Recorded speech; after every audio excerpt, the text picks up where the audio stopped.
السلام علیکم ورحمۃ اللہ وبرکاتہ۔ سامعین، ابھی ماضی کریم میں ہی ایک شرمناک حرکت کی گئی۔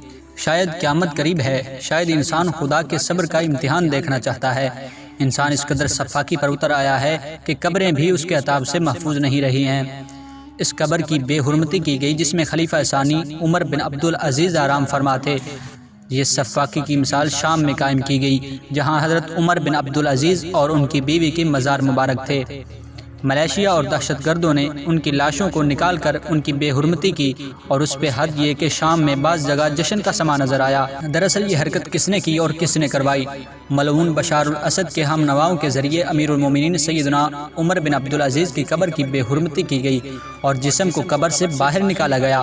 دنیا کی اس ذلیل ترین مخلوق و روافض کو یہ جرت اس لیے ہوئی کیونکہ ان کے پیچھے خمینی کے اسلامی انقلاب یافتہ ملک ایران کا ہاتھ ہے۔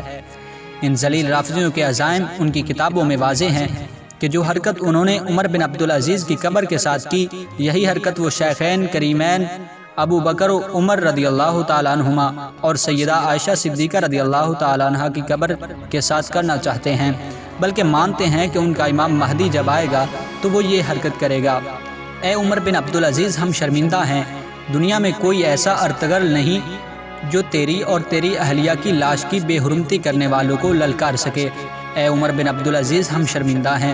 تیرے اصل جانشین دنیا میں نہیں رہے، ہم سے تیری جسد تک نہ سنبھالی گئی۔ شام کے صوبہ ادلب میں رافضیوں نے مسلمانوں کے 8ویں خلیفہ عمر بن عبدالعزیز، ان کی اہلیہ اور ایک خادم کی قبر کھود کر باقیات کو نکال کے جلانے کے بعد پورے مقبرے کو جلا دیا ہے۔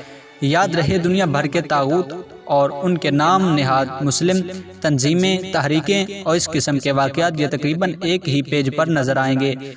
چپ کا روزہ نہیں توڑیں گے۔ تو اب ڈاکٹر علامہ محمد اقبال کا شعر پڑھتے ہوئے دل رنجیدہ ہوتا ہے اور ہر آنکھ اشک بار ہو جاتی ہے۔